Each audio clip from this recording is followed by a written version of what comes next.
Welcome everybody to our presentation today on managing Montana collections. This is one of the topics that we heard a lot from folks around the state about wanting to have some ideas, best practices, some suggestions. I have a chance to ask questions about how do you treat and manage and work with your special Montana collections. So today we have with us Roberta Gebhardt, and Roberta is going to be speaking to us from her role at the Research Center and Library at the Montana Historical Society. Hopefully I got all of those things relatively close to the correct terminology. But we're so fortunate to have Roberta with us today. As hopefully most of you know, the Montana Historical Society is going through this really incredible transformation with a new building and renovation of the old building. And so Roberta is actually, she can speak to us a little bit more about this, but she's actually coming to us from the kind of conference room for staff, which is her temporary location. The staff at the Historical Society has kind of been moving around the building as it becomes a real thing. So it's so grateful to Roberta for making time in her busy schedule and with everything that's so exciting going on around her at the Historical Society. So Roberta, thank you so much for joining us today, and I will turn it over to you. Thank you, Colleen. I'll just introduce myself. I'm Roberta Gebhardt, and I am the Library and Archives Program Manager at the Montana Historical Society. And just a little background on me. My first library job was in the late 90s in Butte at Montana Tech, and I was a circulation clerk and did interlibrary loans. And when we moved to Helena, I was lucky enough to get a job at the Montana State Library in the talking book program, and I was a reader's advisor for several years, and then moved into a cataloging position in the statewide library resources portion of the state library. Spent about 9 years there, and then moved to the Historical Society in 2006. And came here as a cataloger and did that for about 10 years. I was the library manager for 5 years and just starting into my 4th year as the Library and Archives Program Manager. So I used to give a lot of presentations on cataloging, and I haven't given many recently, so bear with me as I try to get back into this. And I think this is like the first webinar that I've ever really done where I can actually see myself, which is not maybe a good thing, but so just bear with me. I have about probably 20 to 25 minutes of information to share with you, and then we'll open it up for questions at that point. So when Colette asked me if I'd be interested in talking about managing a Montana collection, I was hesitant because, the scale of what we do is very different than what you will do with a Montana collection, but the basics of what you need to do are the same. So after I kind of came around to that thought, I said, sure, I can talk about this. So let's move on to the next slide here. So what is a Montana collection? This is really up to you and your community and what your community's needs are. Is it a local history collection? Is it a Montana fiction collection? That has to be determined by you and what your needs are. And it is what you make it based on your collection development policy. So that is going to be a very important thing to have in place. And either to have, depending on the size and scope of your Montana collection, you could have a separate collection development policy for that, or you could just include it in your regular collection development policy. And a lot of places might wonder if, does it need its own location? Does it have to be an isolated collection? And I would say no. I would say if you have space for it, great. But if you don't, and you just want to identify books somehow in your collection as being from a Montana author or about Montana, I think that works too. And it just depends on how you want the collection to work and what kind of needs your community has.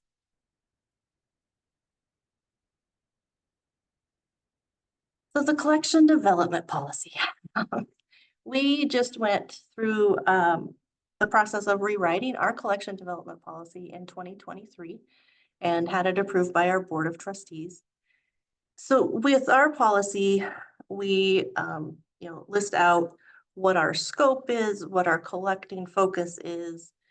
Uh, we have, we're collecting things for our archives collection, which is manuscripts, family papers, diaries, those kinds of things, our photo archives collection, and then the library collection. So we used to have like 3 separate policies, one for each of those areas, and we combined them into one. So this is a question you could ask yourself is, do you need a separate policy for the Montana collection, or is it just something that's included in your overall collection policy? It's really important in the policy to spell out what you will collect. But it's also, and maybe more important, to spell out what you will not collect. And the reasons for this are that it gives you an out when you don't want to add an item to your collection.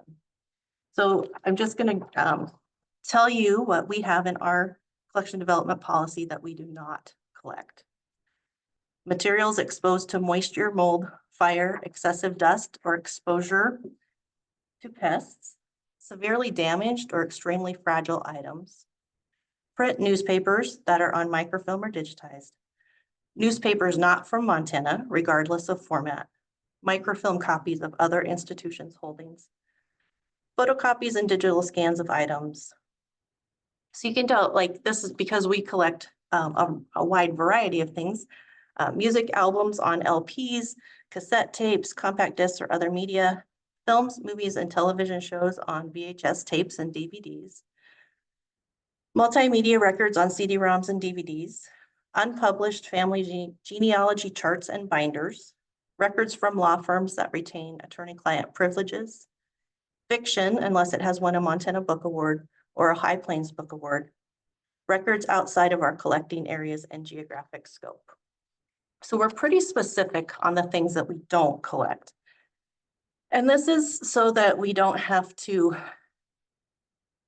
explain over and over to people who want to donate these types of things to us why we won't take them. We can point them to our policy and say it's clearly stated here that this is not something that we will take.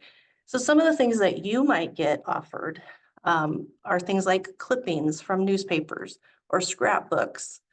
And these things have their own issues and problems just based on the fact that the paper they're on is pretty acidic and degrades over time. So as you know, if you have newspaper clippings that have been around for a long time, they're usually yellow and pretty fragile, but they can also start like bleeding into the pages behind them in a scrapbook and things like that. So it's really, if you're going to take those kind of things, you have to take the extra step and photocopy them so that you can keep something that's not going to degrade as quickly or cause issues with other things in your collection that it's adjacent to. And a lot of people, oral histories are great, and people think that oral histories, that you can just go out and record somebody and then give that to your local public library. And that's probably not something that you should accept unless there's been a release form that has been signed by the person who was interviewed that they give permission for you to have that. And so then there's other questions about oral histories. If it comes to you on a cassette tape, do you have a player for that? Is it transcribed so that people could just read about it instead of listening to it if you don't have equipment to play them? So just some things to think about, things on why it's important to lay out what you do not collect. And then the big question, I think, for a lot of people is, will you take donations? And I have a whole slide about that. You can take a drink of water.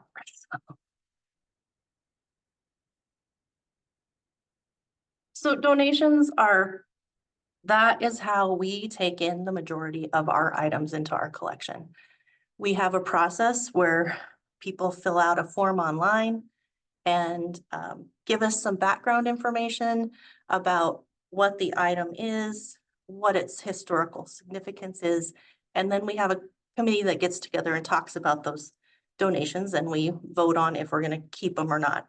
And this committee is made up of people from the Library and Archives program, as well as from our museum program, because a lot of times collections will come in that have artifacts. So something like um, a saddle and a military uniform and some diaries. And so the saddle and the military uniform are going to go to the museum program, but the diaries are going to come to the Library and Archives. So we are working more collaboratively to take in these collections so that we have the complete story and things don't lose their context when they get processed. So some things to be aware of with donations: don't make an open call for donations, because you could have so much stuff showing up at your door. And this is something that we've had to, this is why we have a form now that we ask people to fill out, and we ask them to give us photographs of what their items are, so that we can kind of make a determination before we've actually seen the items if it's something we want. And this, we would have people just stopping here and dropping things off at our guard station. And then, what do you do with it if you don't want it? So don't make an open call for donations, but maybe talk to some people that you've heard have things, or just if you start talking about making a Montana collection or adding things to a Montana collection, people in your community will probably contact you to see if you're interested in something that they might have. So, and be selective. And that's why you have your collection development policy to back you up. And that, again, it gives you that out if there's something that people want to donate to you that you do not want to collect. Be aware of restrictions that may be placed on items by authors. We recently had a donation, an unsolicited donation. So they just sent us this book. They didn't fill out the form to see if we wanted it or not. They just sent it to us.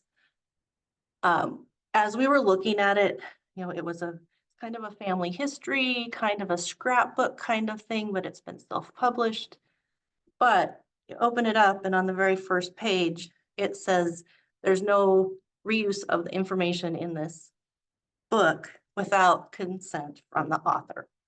So that's not something we want to add to the collection, because we don't want to put a barrier between. So if someone came and looked at this and thought it was really great, and then they try to contact the author, who knows if that information, the contact them that's in the book, will still be current or not?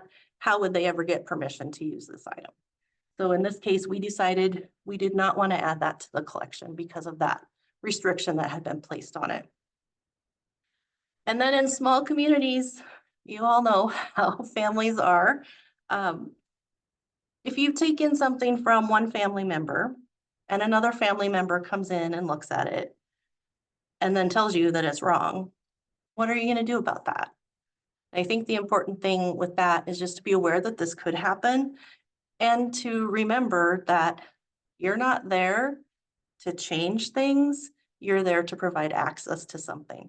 So, that's something to think about as people make donations or bring things to you, to consider that you want to make sure that you keep your focus on providing access and not on rewriting that history. All right.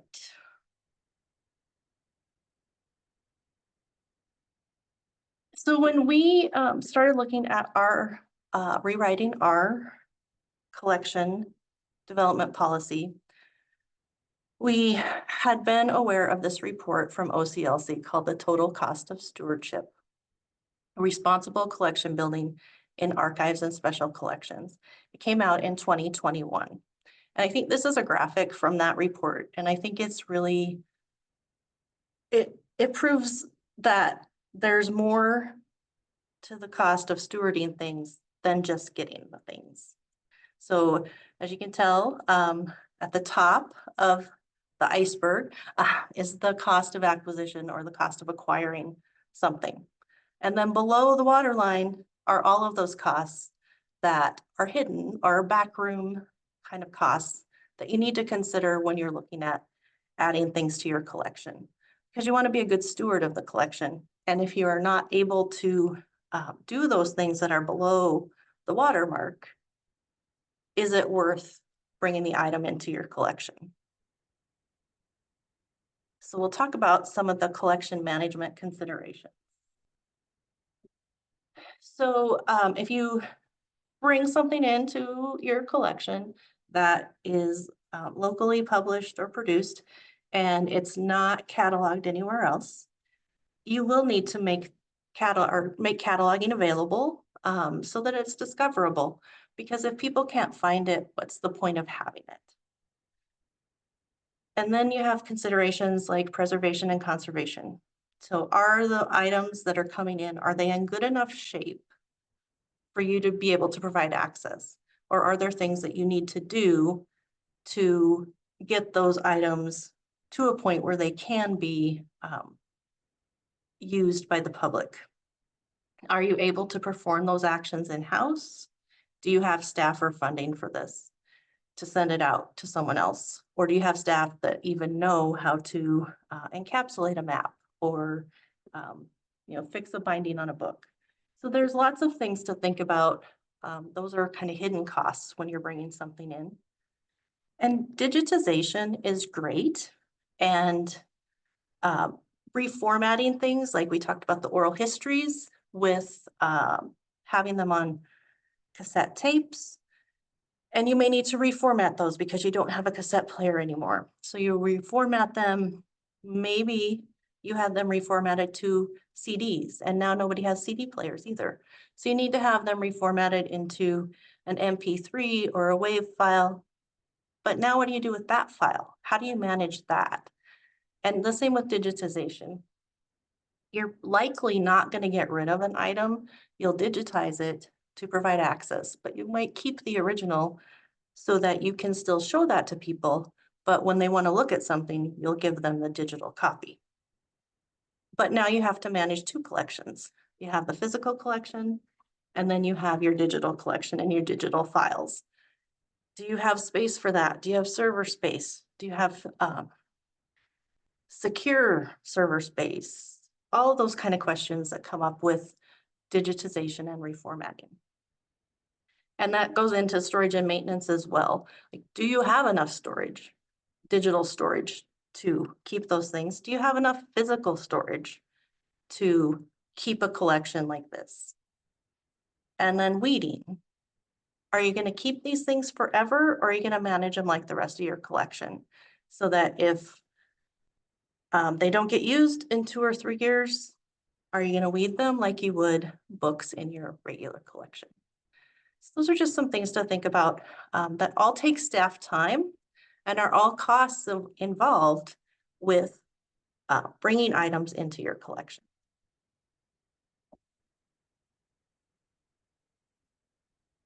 So as I worked on this, some of the things that I really looked at were the total cost of stewardship report. There's a link there for that. And there's a great article from American Libraries that came out in 2015 about building a local history collection at your library. And I pulled a lot from that to do this presentation. So it's worth a look and a read. And then I know Coley shared our collection development policy with you in the chat. You're more than welcome to look at that. And if you have any questions, contact me. If you have specific questions about the collection development policy, I'm more than happy to talk about that. And now I will open it up for questions. This is awesome. I think we're going to have quite a few questions that come in, and Mary from Joliet has asked a question first. But I did want to I kind of threw up a poll in the middle, asking our group how many have a Montana collection with both artifacts and printed materials. And 10 of 17 say yes, 7 of 17 say no. I'm sharing the results out on the screen. Hopefully you see this too. But that's an interesting mix of yes and no. And I didn't ask the question, do you have just like a Montana fiction collection? We could kind of dive into some more specifics about those sorts of things too. But also, I'm really like to me, the second question about having that specific collection development policy, kind of where you began. We have one of 17 that has that policy. 8, if I'm reading my screen right, 8 who have said no, and then 8 who are unsure. And so I think, because that's kind of the beginning point, I think that is a huge thing for everyone to take away, is to look to the guidance that you provide for yourself through that clear policy. Because as you shared with the iceberg metaphor, there's so much more to that management and decision making. So that policy is just so critical. Um, but okay, so Mary's question is, I inherited a large amount of newspaper clippings. Most newspapers can now be found online. I hesitate to toss them. Does anyone have a policy on this? Newspapers are a special love, and a collection that I know, Roberta, you have a lot of experience with. I do. We have a very, very large collection of newspapers, and I think we have more than 17,000 reels of microfilm of newspapers, and we have made the decision that anything that was microfilmed, we didn't need to keep in hard copy.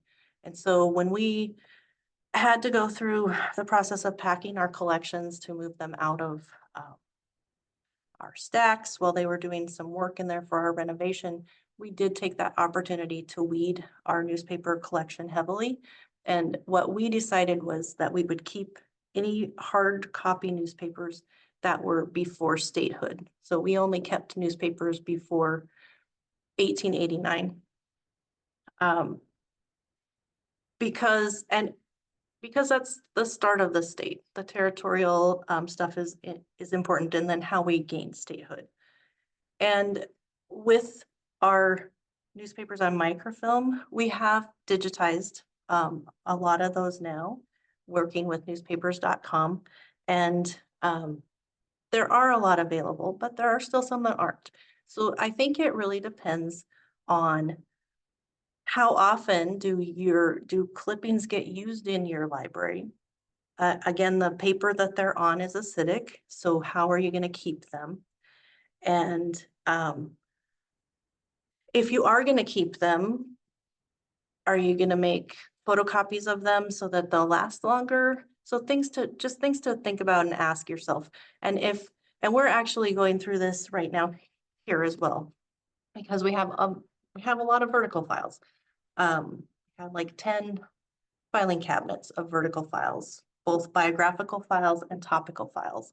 And as we move into our new space, are we going to need those? Is that really a necessary thing anymore, because so many newspapers are online? So we have a lot of biographical files that just have an obituary in them. Is it worth keeping that? Because it's a piece of paper in a folder, takes up space. When people can search the online newspapers so much easier to find that obituary, is it worth having that separate? So I think there's a lot of, it's just a lot of how would these things get used in your library? And, is it only stuff about your local community that is in these newspapers, or was it a much broader scope? And if it's a more national scope, I think you could get rid of a lot of it and only keep things that are specific to your community. That's really helpful. Um, I want to move to Joe's question next. Joe is in Billings, and Joe, feel free to unmute. I'll just kind of represent what's in the chat here. But he wants to hear your thoughts on replacing lost, stolen, vandalized copies of rare books, and maybe how that factors into collection management. I think that is probably it's a question about, do you have the money to replace those items? Because some of them could be quite expensive. And if you do have the money, how are you going to protect them in the future? What kind of security measures are you going to put in place to help a theft not happen again? So I don't know, Joe, do you have any follow-up that you want to, background you want to give me on that? Um, yeah, we've had a couple books that I've just found the stacks that had maps cut out. I've spent $250 replacing a single copy.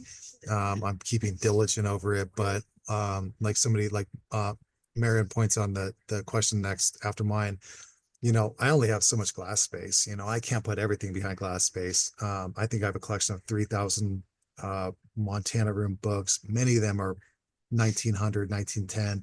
So I've taken like what I consider to be the most rare, put it behind glass. Mostly the things with pictures and things that seem like they'll be very, very, susceptible to more vandalization. But it's hard to know like what deserves its place behind the glass and what does not. There's limited space. That's a really good question. Like, what do we do for rare books? We put them behind glass. Do we prevent the public from accessing them? I have a limited budget, obviously, as well. So those are just my thoughts. I thought I would kind of bring to the group. Sure.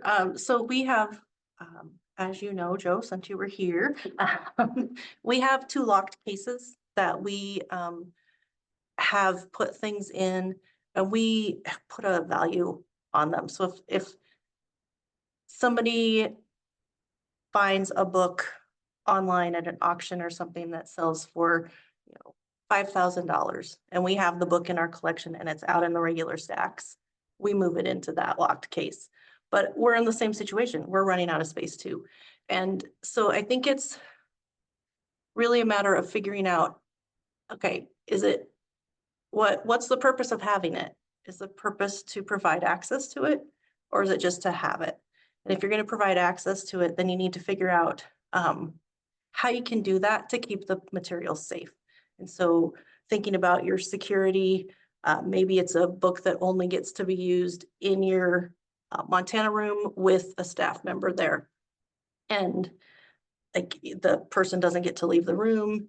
If they leave the room, the book goes back in the case, or the book goes back to the staff person. So just thinking through some things like that. And staffing is hard. And yeah, I think, and as you all probably know, we just had a large theft of a lot of archival materials here, and spent over a year working with the FBI to put this person in prison. And it is hard. And in our case, it was archival materials, so they are one of a kind things. So we may never get some of those things back. So when we're looking at opening a new reference room in the next year, what kind of things are we going to do to protect the collections? So you have to think, you have to balance providing access, but also protecting the collections. So we're working through that right now, trying to figure out how to do it. Yeah, it really highlights that, the policy is one kind of thing, but then there are these really practical things about the expense of preservation or maintaining security if you have to replace something. So that, yeah, we in our hearts want to preserve the stories of our communities, and we want to accept things into our collections, especially those special Montana things. But I think, at a certain point, you really have to be cognizant of what all that means. That's why I love the iceberg metaphor, for thinking about this. So the other question, and I think Marin, hopefully we addressed the kind of the heart and spirit of the first question that you have. The next one is a little bit more technical. So the question is, how do you approach missing metadata? So in the catalog records, we have so many books that are lacking the search terms that would help us locate the specific title someone is looking for. So those catalogers who are in the group, and Roberta, what do you do to make sure that the metadata is there so that materials are accessible to the people who want them? So again, we're in kind of a little bit of a different situation. We do have a full-time cataloger on staff who does original cataloging. And then we also have a librarian one position that does copy cataloging, and some of that is enhanced copy cataloging. So they're bringing a record in from OCLC, but they're adding things to it. So that's how we do it. They add the things at the OCLC level. You can add things if you're a member of the shared catalog, you can add subject headings to the shared catalog, I believe. I saw Kylie was on here. She can correct me if I'm wrong. Kylie. Yeah, Kylie, feel free to jump in if you have something to add. So, and you may just have like a standard list of subject headings that you want to add so that you don't have to think about it every time. You might just have like, depending on what it is, Montana fiction or whatever your local county is or your town, those kind of things that you could add to specific records if you wanted to. You have to do it. You have to put the effort in to add those things, because there's not some way that it's just going to happen automatically. You're going to have to do that. Thanks for mentioning that, Roberta. This is Kylie. I don't have a prepared response, but shooting from the hip here. If you are looking to enhance records, definitely open a ticket with us, and we can see about giving you maybe some more advanced training. There are, we encourage folks to do that. We have some of that available. It is time consuming, as is cataloging and doing original cataloging or enhancing records. So it's not for everyone, but definitely reach out to us and we can see about seeing if that training is appropriate for you, and also just double checking what kind of records you're looking to enhance to see if we can give you any insight on that. Thanks. And if it's a more wider Montana type book that you think we might have in our collection, like if it's something new that's coming out, it's something you think we might have in our collection, we are a member of the shared catalog, and so we will be doing that cataloging and adding those kind of subject headings to the records that we bring in. So there's an opportunity to maybe wait a little bit and see if the record shows up for something that's new, or to contact me, or Maggie Meredith is our cataloger, to see if we have gotten this item, or if we think we're going to get this item, to see if before you take the time to enhance those records.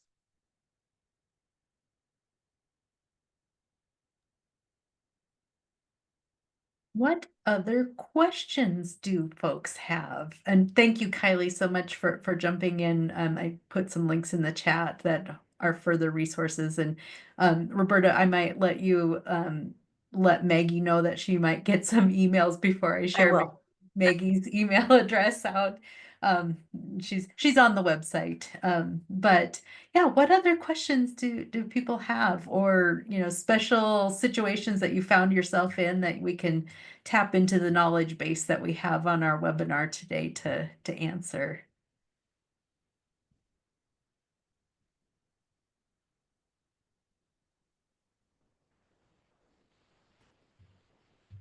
You can unmute or throw them in the chat. I would say, going back to the rare books, sorry to be Yeah. such a pest about that one, but I love the idea that you guys are searching, maybe whether it's books or whatever other resources you can find. Having like a master list that I've been, that would just be amazing to have some sort of a master list of maybe the books that we, every institution would probably consider to be, the top whatever, of like your library has it, mine probably does, you probably got a Missoula, etc. If you have this, it's been like, we agree that it's rare enough to be like, housed behind the cases or something. I don't know. Maybe we start, if that doesn't already exist, maybe we could start like compiling one. As far as I know, it doesn't exist. But yeah, that is something that, sometimes if we're a little bit on the fence about something, we will check what other libraries in the state have it. And, you know, if it is something that fits better into like MSU or U of M's collections because of the population that they serve, we will defer getting that and allow them to have that resource.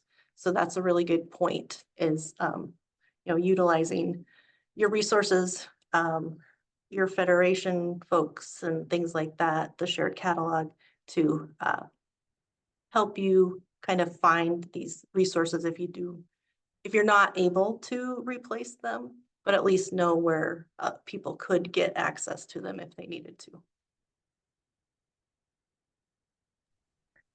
Making notes in the chat here too. Emily Witcher from East Helena has a question. She's curious about how many public libraries separate their Montana collection from the rest of the collection as opposed to interfiling. And so that's the question. How many interfile? And if people want to raise their hands, or if you want to answer it that way, I could create a poll really quick, but if you want to just throw an answer in chat too.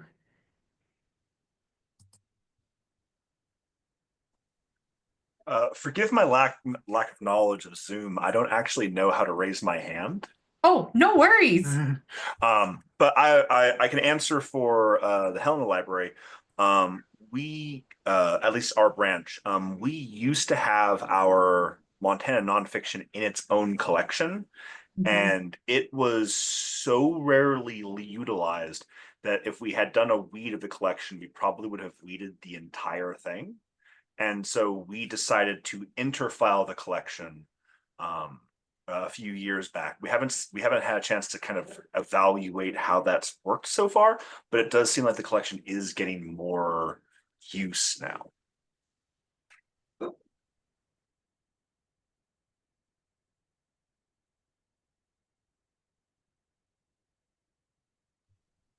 And we have a lot of comments coming into the chat, some with separate rooms but just looking at the collection from the circulation standpoint, helping make a decision about how those materials are actually getting into the hands of people. And I think it's really great when we're able to shift our mindset about where something should be or where it has been to where people are actually going to discover and use that.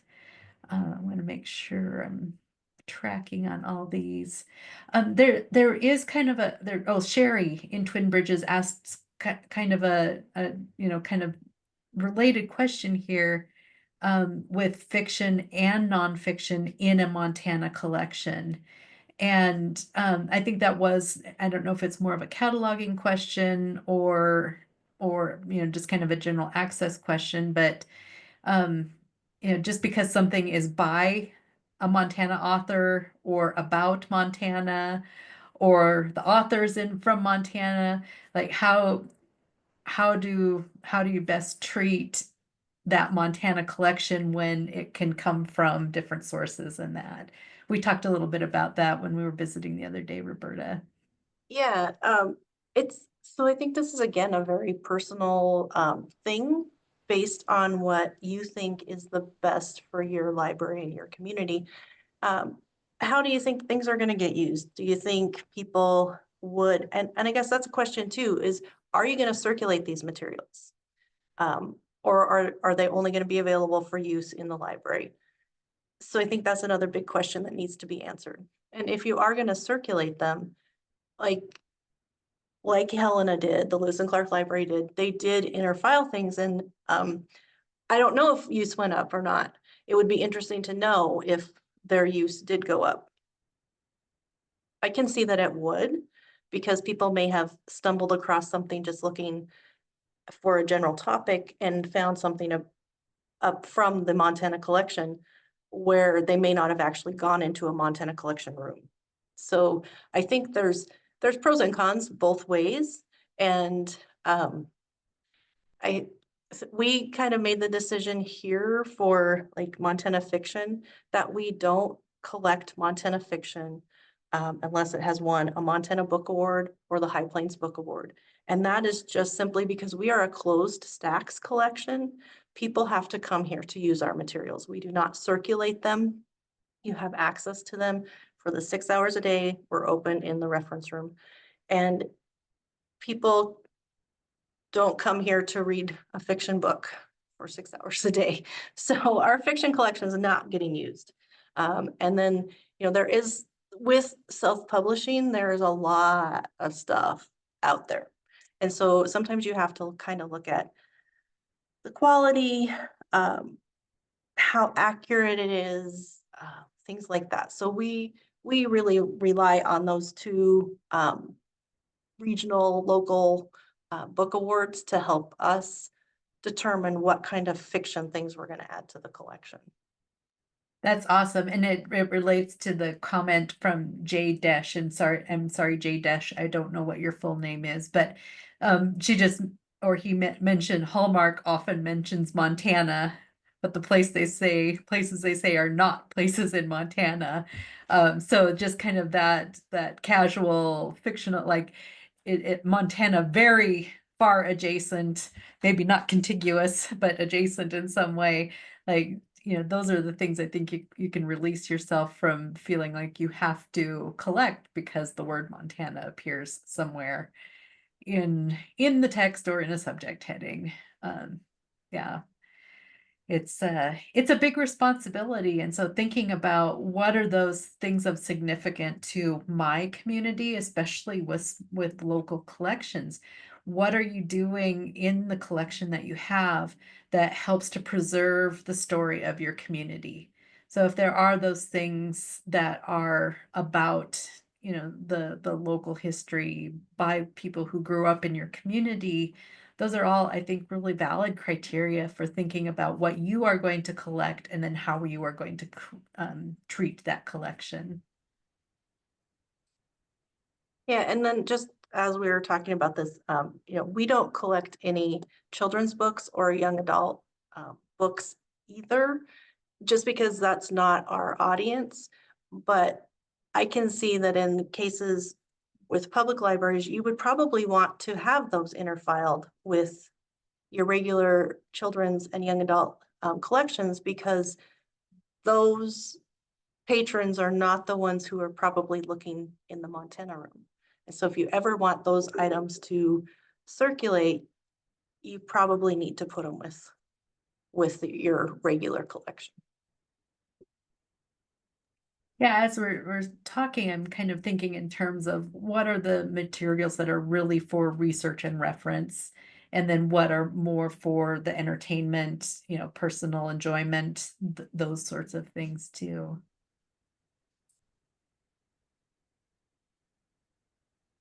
And Marin's just sharing that we've got a lot of great conversation going on in the chat, and I will harvest a lot of the things from the chat and put it together in kind of an information sheet that I'll post with the recording for this session. But Marin is saying that Montana Young Adult and Juvie are with the regular collection with a Montana sticker on them. And that is an approach, just like, from being able to look at a glance if somebody's just browsing shelves to use stickers. But we also know that some books can only have so many stickers before you don't even know what they're about.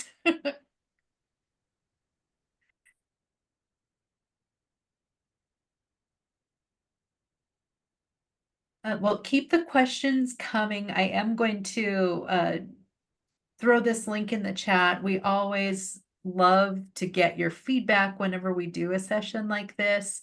And we really use that information to help both improve our practices and to also look forward to different topics that you're interested in. So please, when you have a chance, fill out the evaluation form for today's session. I was going to just call out that we have a couple of things coming up.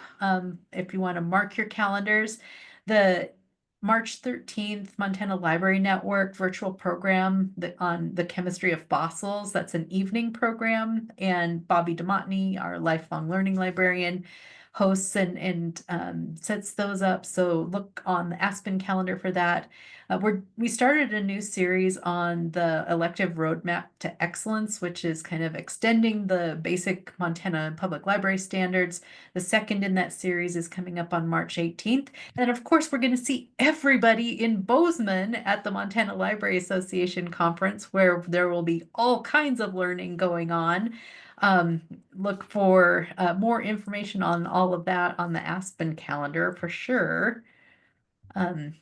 You can get in touch with me if you have questions about getting credit for attending this session, or any other little thing. But do know that I'll be posting a recording from today later this afternoon with a kind of a summary information sheet with all the links that we've been sharing in the chat and from Roberta's slides. Okay, so now that I said all of those things, what other questions might people have as we're wrapping up our hour together? And please do feel free to unmute if it's easier to just ask those questions. Okay, so MLA conference is just an in-person conference. So the sessions will be held at the Grand Tree, I believe, in Bozeman. But there won't be any online programs as part of that conference.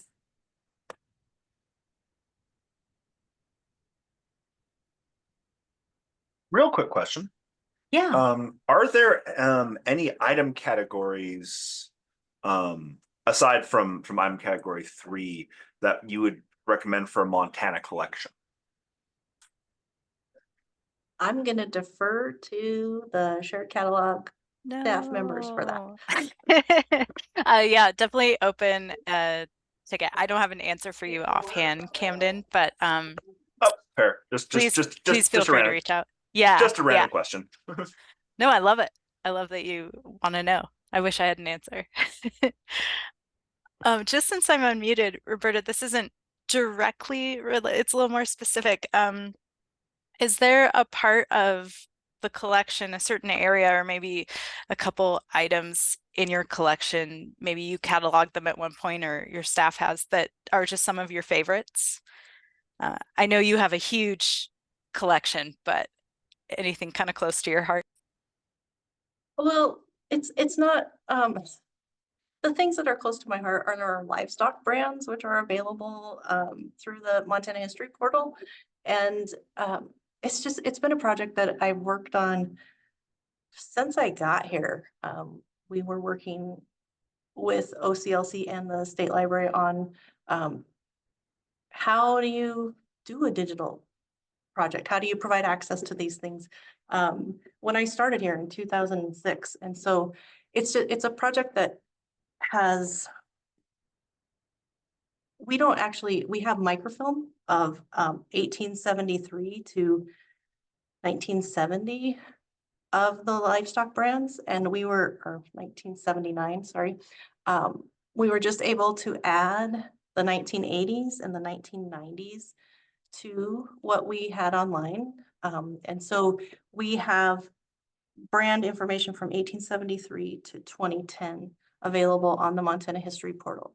And we have a great guide that was created by Laura Treader when she was here as our library manager. And so as we added things to that, the brands, they're just so fascinating to me. So livestock brands they're registered every 10 years in the state of Montana. And the same brand can be used up to 6 places on an animal. And so having people can say, okay, well, I have this brand. Do you know who it belonged to? Well, yes and no, because there's a lot of things we need to know to determine who it belonged to. But it's just a fascinating collection and how they managed it at the Department of Livestock. And if you find something in 1990, you can use the number, the certificate number, or the page number and go back by decades and go back as far as that brand to when that brand was first recorded.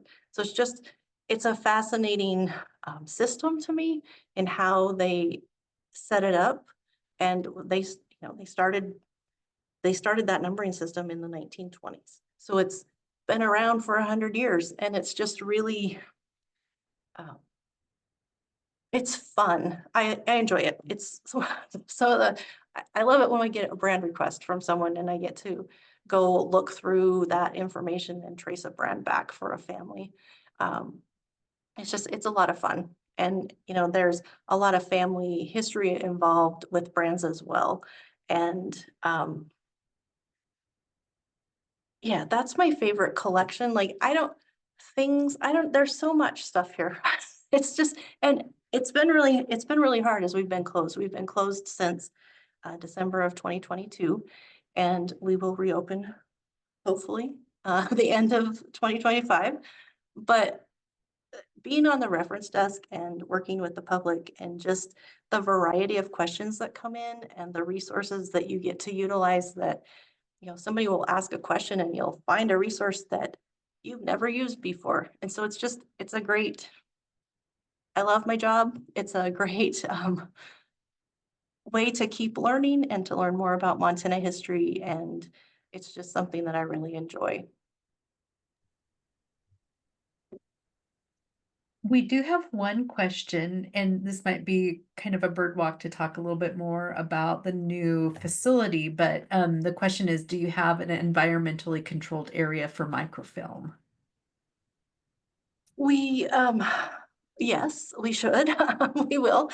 So our things are going to be moving around a lot. It will be, the microfilm will be stored off of our reference room and off of some staff offices. So that section won't be as controlled as some of our other areas, just because there will be a lot of traffic in and out of that area. But we do have environmental monitoring sensors that we put out and track what's happening. And that's like right now with the change in the weather, we are experiencing a lot of humidity in the old part of our building because we don't have an active HVAC system right now. So we're monitoring that pretty closely on what the temperature is, what the humidity is, and just being aware of that and trying to keep things as controlled as we can right now. We have that very specific memory of the tour that we went on of the storage facility, basically in the Pioneer building, and so I am with you. I cannot wait for the new facility to be completely open and everything operating as it can.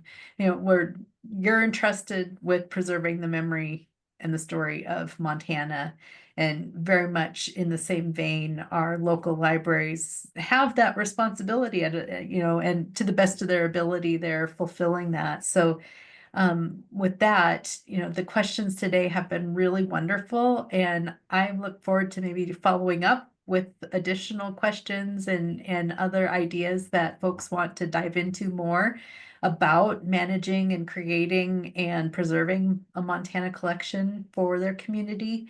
Roberta, I can't thank you enough for taking time in the midst of all of the things that are happening all around you, right outside your door and everything like that. So with that, I want to thank everybody, remind you that the recording will be posted later today. If you have a question about getting credit for today's session, please do reach out to me and I can help you with that. Thank you, everybody, and thanks, Roberta. Thank you very much for the opportunity. I appreciate being able to share about the wonderful collections that we have here. Awesome, thanks.